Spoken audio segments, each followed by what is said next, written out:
आज के इस वीडियो के अंदर हम बात करेंगे how to manage your time.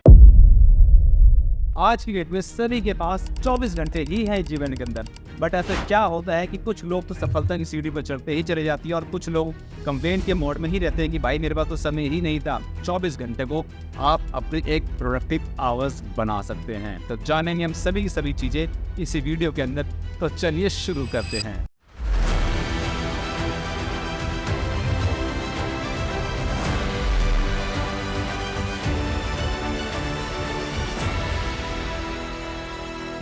सबसे पहले तो दोस्तों इस समझने का प्रयास करते हैं कि टाइम मैनेजमेंट क्यों जरूरी है हम लोगों के लिए।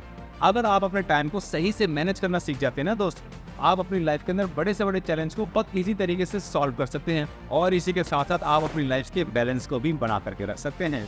टाइम मैनेजमेंट का सिंपल सा सिद्धांत है दोस्त कि अपनी प्रायोरिटीज को समझना, कि कैसे डिसाइड करें कि कौन सा काम पहले करना है, कौन सा काम बाद में करना है, कौन सा काम अर्जेंट है, कौन सा काम नॉट अर्जेंट है, कौन सा काम इंपॉर्टेंट है और कौन सा काम नॉट इंपॉर्टेंट है। ऑफिस में जाते हैं तो सबसे पहले बॉस कहता है ये क्यों नहीं करा, वो क्यों नहीं करा, ये क्यों नहीं करा, लेकिन हम तो उसी में इतना पजल हो जाते हैं कि कैसे डिसाइड करें कि कौन सा काम इंपॉर्टेंट था, कौन सा नॉट इंपॉर्टेंट था, कौन सा अर्जेंट था, कौन सा नॉट अर्जेंट था। तो टाइम मैनेजमेंट की फ्रेमवर्क हम कैसे डिजाइन करें, टाइम मैनेजमेंट के अनुसार अपने आप को हम कैसे ढालें, चिंता की कोई जरूरत नहीं है दोस्त। आपका ये छोटा भाई सब बताएगा इसी वीडियो के अंदर, एक एक करके। वीडियो में आखिरी तक बने रहिएगा, एक एक चीज को बड़ी गहराई से समझाने का प्रयास करूंगा और आप उम्मीद करता हूँ ये सारी वीडियो आप आखिर तक देखेंगे और टाइम मैनेजमेंट की वीडियो को अपने जीवन के अंदर इम्प्लीमेंट करेंगे और रिजल्ट भी आप खुद अपने आंखों से ही देखेंगे। एग्जाम्पल के तौर पर मैं एक रियल लाइफ एग्जाम्पल लेकर के चलता हूँ जिन्होंने सफलता का मुकाम हासिल करा, none other than Warren Buffett. 24 घंटे के अंदर वो अपने आप को कैसे मैनेज करते हैं, कैसे वो इतने रईस आदमी बन पाए। वॉरेन बफेट जी को दुनिया के लोग सबसे बड़ा इन्वेस्टर्स मानते हैं क्योंकि वो अपने दिन का हर एक मोमेंट को प्लान करते हैं कि कब मुझे कौन से समय को कहाँ देना है, मुझे किसके साथ मीटिंग करनी है, किस समय मुझे किसके साथ बैठना है। ये सारी चीजें इस उम्र में भी वो उनका लिखित में रहता है और डिसाइडेड रहता है।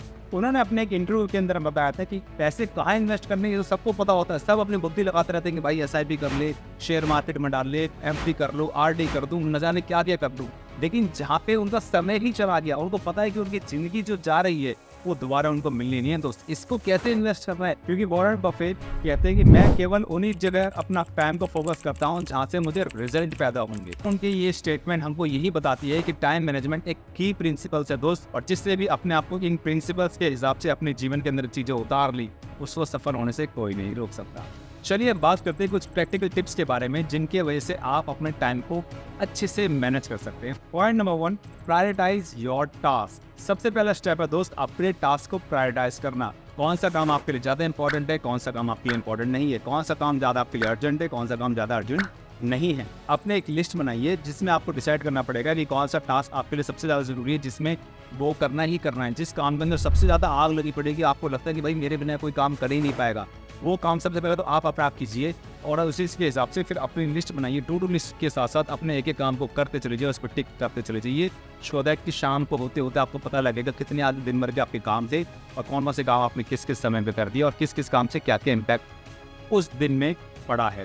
तो दोस्तों इस टेक्निक को बोलते हैं एइज़नहावर मैट्रिक्स, जहाँ पे आप अपने काम को 4 हिस्से में डिवाइड करते हैं, जैसे कि मैंने बताया था, urgent, not urgent, important, not important. Now point number 2, always use the Pomodoro techniques. Now you must be thinking, Rohit ये पोमोडोरो क्या होता है? पोमोडोरो टेक्निक एक बहुत ही बढ़िया और बहुत ही सिंपल टेक्निक है जिसमें आप अपने आप को 25 से 30 मिनट तक के लिए इंटेंस फोकस के साथ एक काम के अंदर डालते हैं और उसी के साथ फिर आप 5 मिनट का ब्रेक लेते हैं और फिर से अपने इस काम के अंदर लग जाते हैं। Now point number 3, always set the smart गोल। जैसे कि स्मार्ट गोल खुद अपने आप के अंदर बता रहा है कि मैं गोल तो हूँ लेकिन एक स्मार्ट गोल हूँ। Now what is a smart?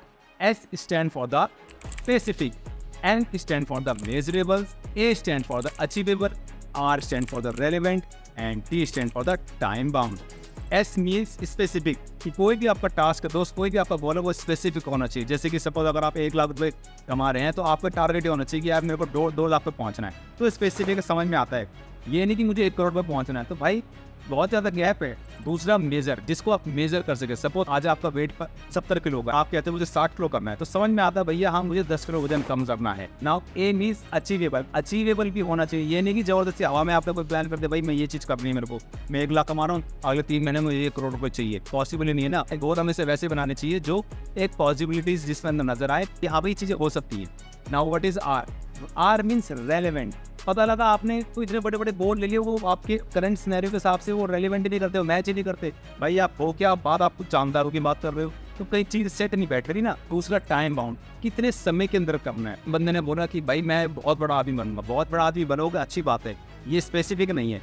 मुझे 1 लाख रुपए महीना कमाना है, स्पेसिफिक 1 लाख रुपए चाहिए। मेजरेबल है कि 2025 तक मुझे 1 लाख रुपए कमाना, तो मतलब 1 लाख स्पेसिफिक हो गया, मेजर कर लिया उन्होंने। 2025 तक कमाना है, मतलब 1 साल निकल के भी आ गया। अचीव मतलब हाँ, आप अचीवेबल तो है यार, आप 1 लाख तो अभी ऑलरेडी अर्न कर रहे हो, और 1 लाख और जंप मार लें अगर हम कर लें तो आप कर सकते हो।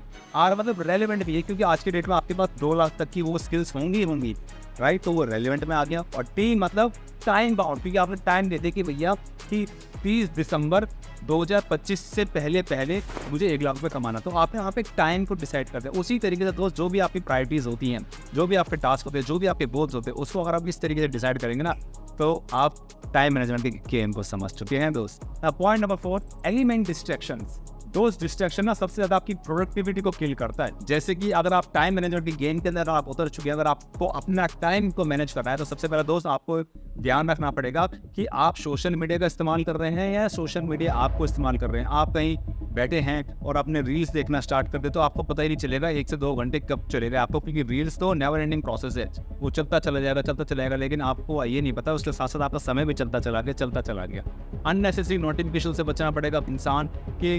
मोबाइल फ़ोन में इतने ग्रुप्स बन गए हैं, ऑफिस के अंदर 50 ग्रुप बन गए, जिस सोसाइटी में रहते हैं, इस समाज में रहते हैं, परिवार के अंदर ग्रुप, दुनिया भर के ग्रुप बन गए। हर 2 सेकंड के बाद कोई ना कोई ग्रुप के अंदर नोटिफिकेशन आती रहती है, जिससे आपका माइंड को एक सिग्नल मिलता है कि नहीं यार कुछ आगे, चलो एक बार मैं देख लेता हूँ, दोस्त आपको समझना पड़ेगा टाइम मैनेजमेंट का मतलब होता है अपने टाइम को मैनेज करना। और आप देखिए ना, आप अपना समय अपने काम की जगह छोड़ करके उस नोटिफिकेशन में लगा रहे हैं, तो कहाँ से आपके लाइफ में सक्सेस आएगी और कहाँ से आप अपने लाइफ के स्ट्रेस को कम कर पाएंगे। Point number 5, that is a time blocking. अपने टाइम को ब्लॉक कर देना। टाइम ब्लॉकिंग बहुत ज़बरदस्त टेक्निक है दोस्तों, मैंने खुद अपनी लाइफ के अंदर इसको मैं इंप्लीमेंट करता हूँ। इस टेक्निक के अंदर आप अपने दिन के कुछ एक समय को ऐसा ब्लॉक कर देते हैं कि भाई वो समय केवल और केवल मेरा ही समय, वो दुनिया की कोई भी ताकत वो समय मेरे से छीन नहीं सकती। I have to be focus on my work, on my personality, on my words, my thought, कि मैं कर क्या रहा हूँ, भाई मुझे करना क्या है। मैं पहले लिस्ट तो बना ली, मैंने लिस्ट बना ली, अब उस पर कैसे कैसे काम करूँगा।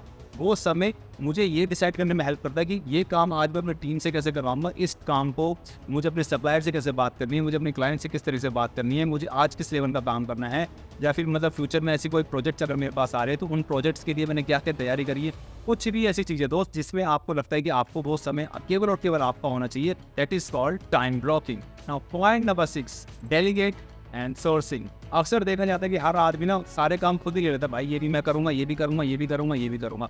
दोस्त जीवन की सबसे बड़ी गलती कर रहे हो। लाइफ में अगर तरक्की चाहिए ना दोस्त, तो सबसे पहले तो आपको अपने आप को रिलीज करना पड़ेगा फालतू चीज़ों से। आप देखिए कि कोई छोटा मोटा काम अगर ऐसा है जिसको आप डेलीगेट कर सकते तो यू मस्ट डू। कोई छोटा मोटा काम ऐसा है जिसको आपको लगता है कि यार ये काम मैं बाहर से करवा सकता हूँ। लेट से अगर आप एक वीडियो क्रिएटर, अगर आपको लगता है कि मैं वीडियो बहुत अच्छी बनाता हूँ, लेकिन वीडियो एडिटिंग करने में मैंने कर तो सकता हूँ लेकिन बहुत ज़्यादा टाइम जाता है, तो मेक श्योर आप किसी ऐसे बंदे को हायर कीजिए जो आपकी एब्सेंस में आपके ब्याह पे आपकी वीडियो एडिटिंग करके दे सके, सो दैट कि आपसे भी क्रिएटर बन करके रहें, आप सिर्फ कंटेंट क्रिएट करें और कंटेंट को पॉलिश करने का काम किसी और का हो सकता है। कल को आप एक किताब भी लिख सकते हैं, लेकिन किताब लिखने का टाइम आपके पास नहीं है, वो शब्द आपके पास नहीं है, लेकिन हाँ आइडिया आपके पास है कि मुझे किताब लिखनी है, तो आप अपने इस आइडिया को किसी को दे सकते हैं कि भाई मेरे लिए किताब लिख दे। इसको बोलते हैं डेलीगेशन एंड सोर्सिंग। आप किसी ऐसे आदमी को ढूंढिए जो आपके ब्याह पे आपका काम कर दे, जिसमें आपका भी बेनिफिट हो और उसका भी बेनिफिट हो। आपको चाहिए कि आपका काम हो जाए और उनको चाहिए कि उनको उसके काम के बदले में पैसे मिल जाए। एग्जाम्पल के तौर पर एक चीज़ और समझाने का प्रयास करता हूँ। जिस जगह भी आप काम करते हो, आपने देखा होगा आपके जो कंपनी के ऑनर है वो खुद काम नहीं करते, लेकिन उन्होंने आपसे काम करवाए हैं। वो आपसे काम करवाते हैं क्यों?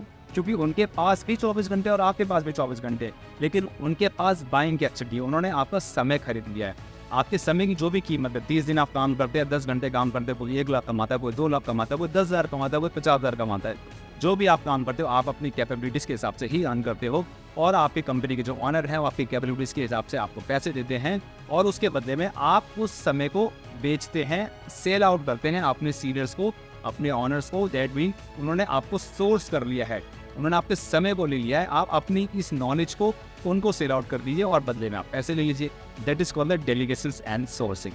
Now point number 7, take regular breaks. अक्सर लोग देखने को मिलते हैं कि भाई 12-12, 14-14, 17-17, 18-18 घंटे भी कंपनी में काम करते हैं। दोस्त, मैक्सिमम वर्किंग आवर्स अपने आप को डिप्यूट कर देने से ज़्यादा काम नहीं होता।